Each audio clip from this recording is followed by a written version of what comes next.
Halo Kema UPN VJ, selamat datang di Orasi Obrolan Rasional soal isu nasional. Jadi, di pembahasan kita yang pertama ini, kita akan ngebahas soal isu-isu yang sedang hangat di sosial politik Indonesia itu sendiri. Untuk isu yang sedang hangat di belakangan kali ini, kita akan membahas khususnya dengan judul Kebenaran yang diputar, luka yang disangkal, dan impunitas ingatan rakyat yang dilawan negara. Kita ditemani oleh narasumber kece, keren dari teman-teman BEM UPN Veteran Jakarta. Boleh perkenalkan diri, Mas? Oke, perkenalkan semuanya keluarga mahasiswa UPN Veteran Jakarta. Aku Faiz Atalia yang diamanahkan oleh keluarga mahasiswa sebagai Wakil Ketua BEM UPN Veteran Jakarta. Di sini aku sebagai narasumber atau mungkin bisa disebut juga sebagai pemantik. Mungkin kawanku yang satu ini bisa memperkenalkan dirinya. Baik, terima kasih Mas Atta. Perkenalkan, namaku Faiz Akmal Rafiq dan di sini aku menjabat sebagai Wakil Kepala Bidang Sosial Politik dan juga akan menjadi pemantik pada sesi podcast kali ini. Terima kasih Mas Pres Ato, Mas Faiz udah mau bersedia menemani ngobrol di orasi di episode pertama kali ini.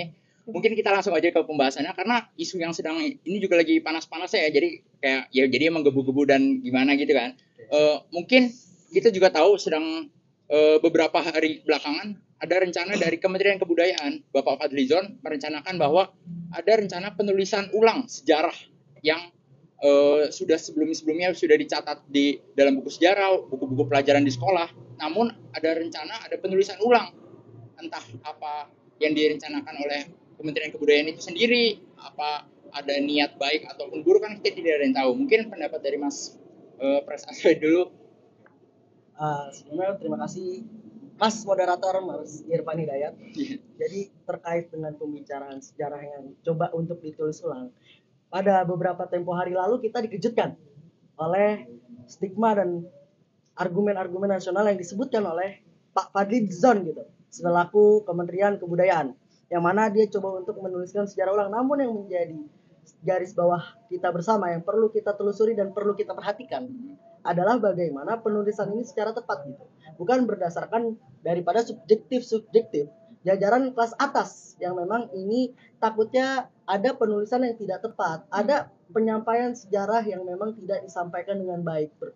Kita coba untuk sampaikan gitu, penulisan ulang sejarah ini atas dasar apa? Apakah memang ini berdasarkan sejarah historikal yang memang betul-betul nyata, atau memang ini hanya sebagai pengalaman-pengalaman yang dialami oleh Fadlizon selaku yang memang pernah menjadi aktivis juga gitu. Kesannya adalah subjektif saja kalau misalnya itu hanya menurut Fadlizon. Nah, rencana Kemendikbud ini dalam penyusunan ulang sejarah itu memang harus kita coba untuk telusuri. Mungkin nanti pembahasan lanjutannya akan disampaikan oleh Mas Faiz. Tapi kurasa saat ini kalau misalnya kita sebutkan penulisan ulang sejarah, kita kurang siap gitu secara historikalnya, data-data empirismenya yang tidak dapat untuk dikebut oleh mereka yang terkesan terlalu terburu-buru atau bahasa gaulnya gegabah, teman-teman.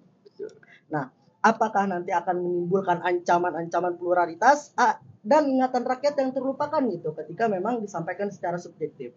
Nah, ketika memang terburu-buru ini terjadi, maka disonansi kognitif itu akan menurun, teman-teman. Gitu. Nah, sekarang coba kita berdayakan bagaimana upaya sistematis negara untuk memutihkan sejarah dan menentukan versi resmi yang memang berdasarkan bagaimana para sejarawan atau memang para korban aktivis HAM dan lain semacamnya itu mampu untuk menggabungkan sejarah-sejarah yang mulai terlupakan atau yang coba ditulis ulang yang digaungkan oleh Pak Fadlizon, seperti itu. Mungkin pendapat dari Pres Ato mirip-mirip dengan kalangan orang banyak kayak niat dari Pak Fadlizon ini kayak apa sih, kenapa tiba-tiba ada niat ini? Kenapa pengen ditulis ulang banget gitu loh? Kenapa secara gegabah perlu dipertanyakan gitu kan? Sebenarnya aku juga penasaran dengan pendapat dari Mas Faiz juga yang selaku wakil koordinator bidang sosial politik gitu. Kayak konsep penulisan sejarah ini dari sudut pandang sosial politik itu sendiri seperti apa sih? Pembacanya? Oke, terima kasih Mas Irfan atas kesempatan untuk berbicaranya. Mungkin aku hanya sedikit menambahkan saja ya dari pendapat dari Mas Faiz Atas sendiri yang tadi sudah menyampaikan banyak hal mengenai polemik yang sedang terjadi mengenai penulisan sejarah. yang dimana menurutku sendiri ini merupakan suatu upaya yang sangat amat disengaja difabrikasi oleh pemerintah untuk kemudian melakukan pembersihan, untuk kemudian meremehkan ataupun juga menghapus nih peristiwa-peristiwa yang berasal dari rezim ini gitu.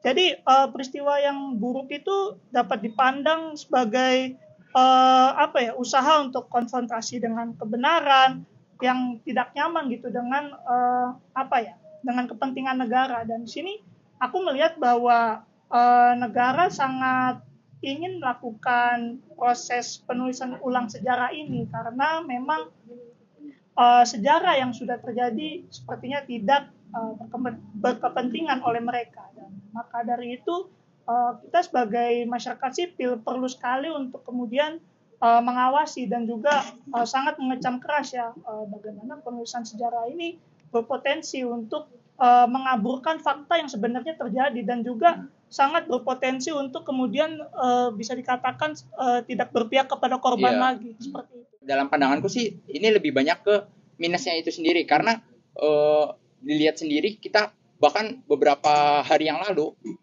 Bapak Fadlizon itu membuat pernyataan yang cukup kontroversial. Dia menyatakan bahwa pemerkosaan massal di tragedi 1998 itu tidak terjadi. Itu nggak benar lah nyatanya itu. Jadi itu kayak dipertanyakan. Bahkan apalagi dia ada niatan buat penulisan ulang. Takutnya ditulisnya nggak ditulis. Padahal itu hal yang asli ada. Bahkan korbannya banyak muncul ke permukaan dan akhirnya membuka suara gitu loh. Mungkin pendapat dari Mas Pres.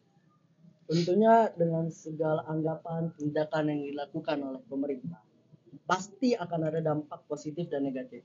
Tapi tentunya yang kurasa sebagai masyarakat Indonesia secara terluas ya, itu lebih banyak dampak negatif yang terjadi di sini.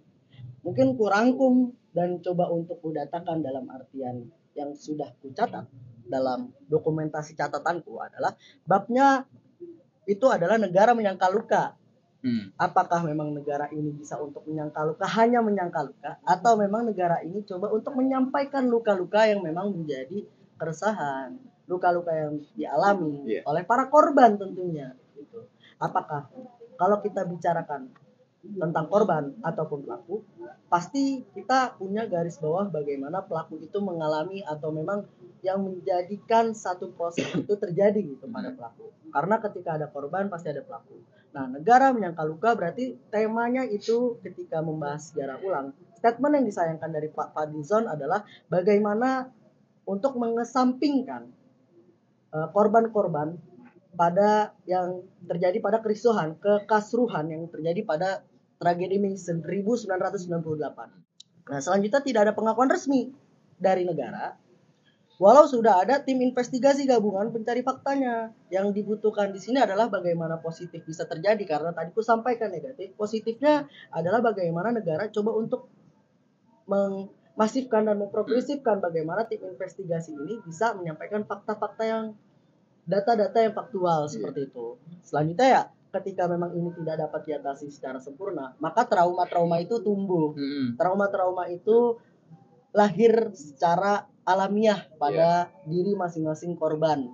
Apalagi bukan korban aktivis HAM-nya, tetapi korban yang mengalami kekerasan seksual, terutama perempuan-perempuan, terlebih khususnya adalah perempuan Tionghoa. Itu sih yang aku sampaikan. Juga ingin menyampaikan data yang di sini juga sudah disebut ya oleh Komnas Perempuan bahwa hasil laporan resmi dari tim gabungan pencari fakta tuh mengungkap temuan adanya pelanggaran HAM itu sebanyak 85 kasus kekerasan seksual dan sini ada 52 kasus perkosaan yang dimana menurutku pribadi ya ironis sekali bahwa Fadlizon sebagai Menteri Kebudayaan menyatakan bahwa ini hanyalah suatu rumor ya, bahkan dikatakan sebagai rumor dan juga katanya ada intervensi asing. Ini menurutku merupakan bentuk nyata sekali dari negara kita yang menyangkal dan juga membungkam, terus kemudian juga ikut andil dalam mereproduksi struktur kekuasaan yang memungkinkan kekerasan seksual. Dan tadi jika kembali kepada pertanyaan Mas Irfan mengenai mengapa mereka seperti dalam tanda kutip sangat ingin menulis ulang ini ya, terus kemudian ingin melindungi. Menurutku pribadi hal ini dikarenakan para pemimpin dan juga elit politik yang sedang berkuasa. Kita saat ini sedang ingin membangun suatu citra yang dipoles melalui penulisan sejarah ini. Iya. Mohon maaf jika harus dikatakan sedemikian rupa, namun apa yang saya lihat pada belakangan ini adalah penulisan sejarah ini memang sangat berpotensi pertama menuliskan sejarah tunggal gitu, yang dimana sejarah ini akan berpihak kepada mereka. Benar kata yang dikatakan oleh Mas Pres, kayak mirip-mirip skemanya dengan Orde Baru. Benar. Tentang penulisan yang hanya dipoles, yang hanya menguntungkan oleh pemimpin yang sedang memimpin negara. Itu benar banget, mirip banget dengan skema yang ada saat ini. Mungkin ada pandangan lain dari Mas Faiz? Kalau dalam pandanganku sendiri ya, di sini saya melihat bahwa proses penulisan sejarah pada rezim Prabowo ini sangat memiliki identik ya, atau kesamaan dengan era Soeharto gitu. Yang di sini dimana aku melihat kesamaannya itu adalah bahwa perlu kita ingat ya, pada saat rezim Soeharto itu ada peristiwa yang kita kenal dengan peristiwa G30S, yang dimana pada rezim Soeharto itu kita tahu bahwa PKI dijadikan sebagai dalang gitu, untuk peristiwa yang sedang terjadi. Padahal dalam sejarah yang sudah diteliti oleh banyak sekali peneliti yang seperti Vincent Bevins dalam bukunya Metode Jakarta, kemudian Benedict Anderson dalam penelitiannya di tahun 1980, itu juga sudah menyuarakan bahwa tidak ada bukti bahwa PKI itu menjadi dalang. Dan di sini aku sangat seperti melihat adanya kesamaan gitu dalam penulisan ulang sejarah era Prabowo ini. Memang memiliki kepentingan yang sangat syarat dengan politik dan juga kepentingan dari rezim Prabowo itu sendiri, yang seperti tadi sudah saya katakan ya, bahwa mereka berusaha untuk kemudian menghapus, kemudian juga menulis ulang, melabeli ulang peristiwa-peristiwa yang sebenarnya itu adalah peristiwa yang tidak pantas ya, tapi dipoles menjadi peristiwa yang hanya diubah gitu narasinya. Misalkan di sini juga aku membaca sebuah riset bahwa katanya peristiwa kekerasan seksual itu hanya dilabeli sebagai kerusuhan. Padahal kita nyata sekali ya, dengan data yang tadi sudah disampaikan juga, bahwa tim gabungan pencari fakta itu sudah menyampaikan ada sekitar 52 kasus perkosaan. Bisa-bisanya dilabeli sebagai kerusuhan semata gitu.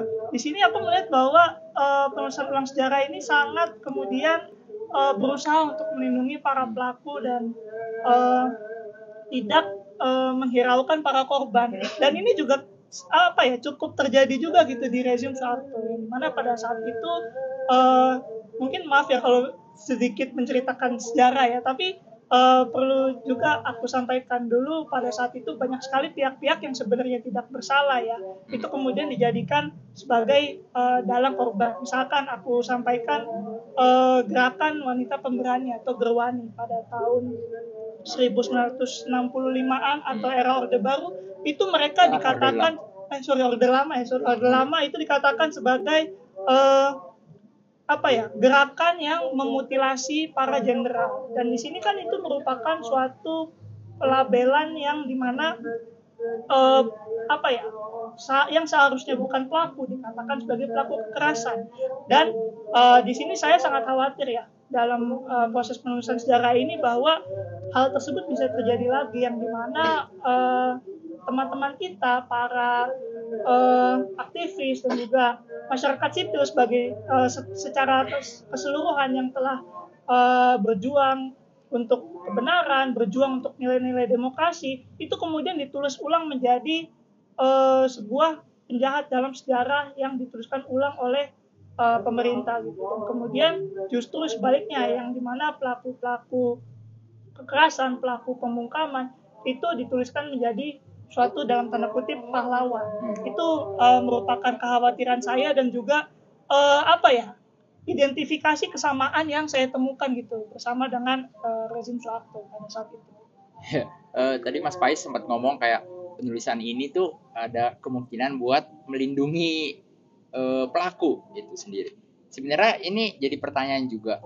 Kenapa tadi sempat dibahas di awal, kenapa rencana ini dilakukan secara gegabah? Apa sih yang diincar itu sendiri? Apa yang mau target utamanya itu sendiri itu apa?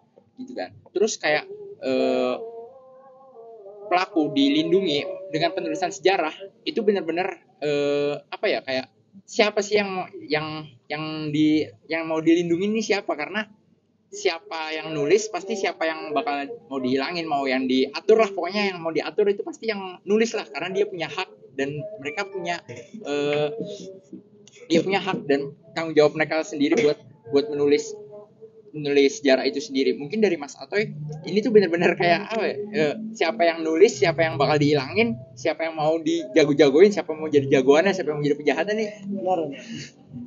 Betul. Berarti tadi disampaikan gitu. Kaitannya masih ada dengan pembahasan siapa yang akan menjadi aktor protagonis di sini sebagai sang superhero, sebagai pahlawan, atau memang siapa yang akan dikatakan sebagai aktor-aktor penunjangnya gitu, aktor-aktor ibaratnya aktor yang memang jadi aktor tambahan, figuran. Kita katakan siapa yang menulis dan siapa yang dihilangkan, teman-teman. Kita tadi kalau kita bicarakan tentang sejarah, maka tak luput dari Orde Baru atau memang Orde Lama.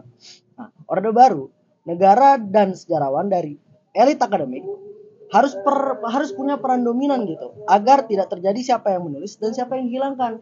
Tapi narasi yang dibawa adalah semua tertulis dengan baik. Karena apa? Aktor-aktor dari sejarawan ini ikut andil, bukan hanya sejarawan, tetapi juga elit akademik yang memang punya peran dominasi terhadap pemahaman-pemahaman gerakan 30 SPKI yang sudah mungkin dieksploitasi dan lain semacamnya.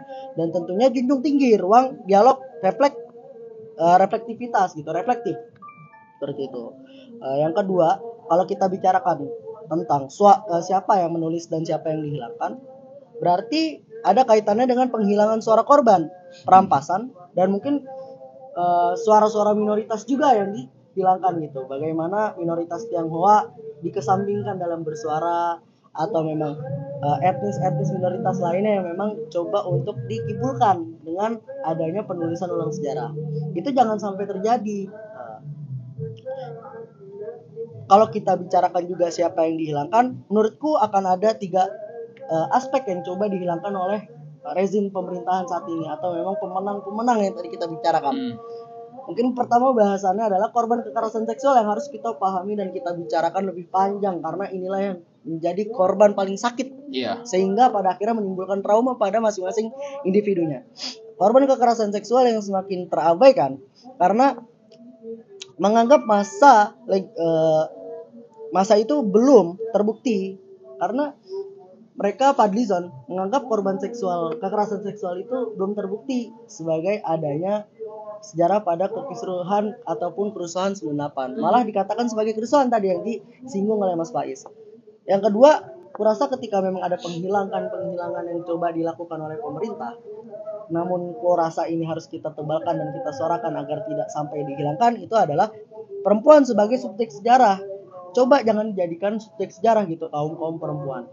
Coba dijadikan sebagai aktor-aktor yang memang bisa disampaikan secara point of view dari kawan-kawan perempuan, apalagi mereka yang mengalami kerusuhan tragedi 98. Mungkin ini karena di sini ada wakil ketua BEM dan di sini ada wakil koordinator bidang sosial politik juga di BEM itu sendiri. Aku ingin menanyakan khususnya kayak di BEM itu sendiri, kayak apa ya peran BEM ke depannya, kayak buat ngejaga memori kolektif ini biar nggak dimonopoli sama negara itu sendiri.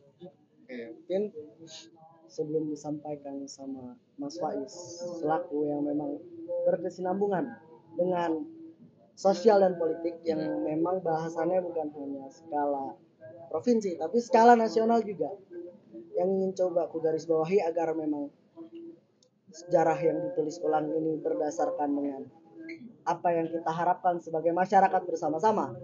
Nah, itu yang coba aku simpulkan, bagaimana kita bisa menyampaikan sejarah-sejarah itu bukan hanya berdasarkan mereka yang menang, tapi berdasarkan siapapun yang menjadi aktor-aktornya gitu. atau secara inklusif bahasa baiknya. Nah, tentunya juga kita harus tetap merawat ingat dan jangan sampai korban-korban ini dilupakan. Dengan cara apa kita merawat ingat? Ya tentunya kita coba untuk memantik terus-menerus gitu. Ketika pemerintah ini mulai pada garis-garis yang tidak kita harapkan seperti itu. Dan yang ingin ku sampaikan juga kepada rezim-rezim saat ini terhadap penulisan sejarah ulang, libatkan dan inisiatifkan gitu dari kawan-kawan Komnas Perempuan, Kontras, dan aktivis-aktivis HAM, juga daripada pihak-pihak korban yang memang menjadi aktor-aktornya juga pada tragedi 1998 atau tragedi sejarah yang memang ingin dituliskan secara ulang.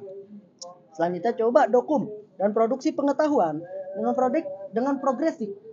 Dan tentunya kalau kita bicarakan progresif juga kita bicarakan secara masif gitu, dengan taktik-taktik dari bottom to up, sehingga dari bottom to up itu terambil kesimpulan yang memang secara inklusif dan nyata gitu.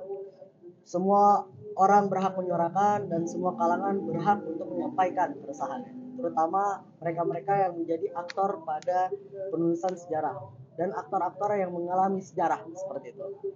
Selanjutnya perjuangkan para korban. Perjuangan para korban jangan sampai disia-siakan.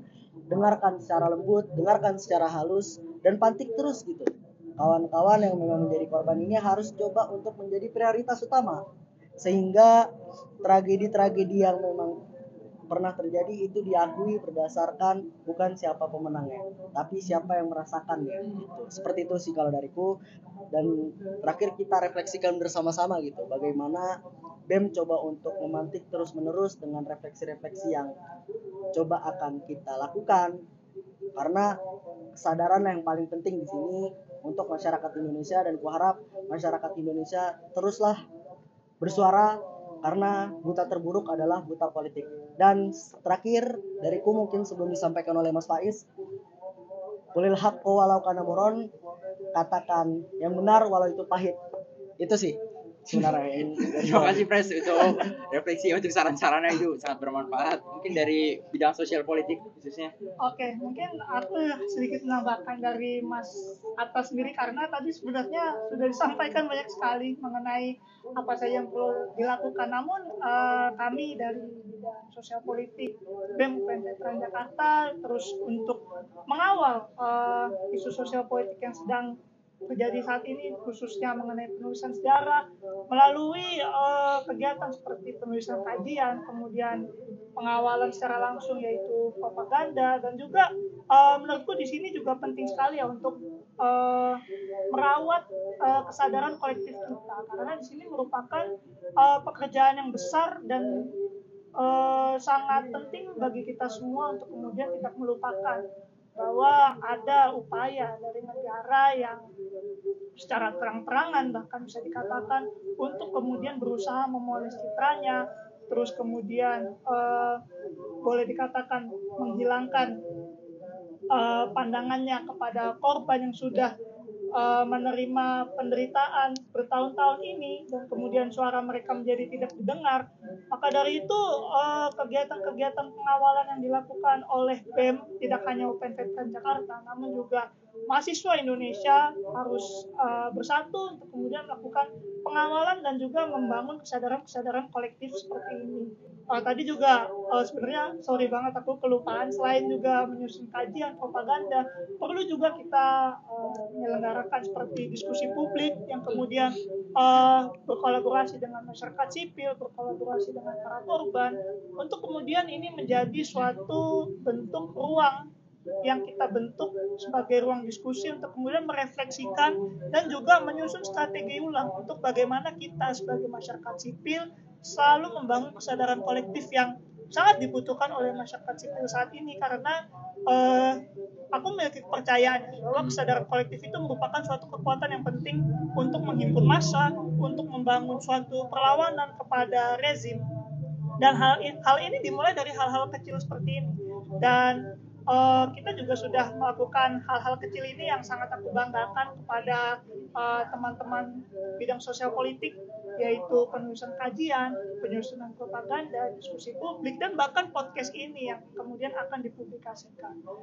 Maka dari itu, untuk kemudian terakhir ya mungkin sebagai refleksi, aku di sini juga mengundang pada keluarga mahasiswa dan juga pada masyarakat sipil semua untuk kita sama-sama merawat ingatan dan juga membangun kesadaran kolektif mengenai pengawalan penulisan secara ulang.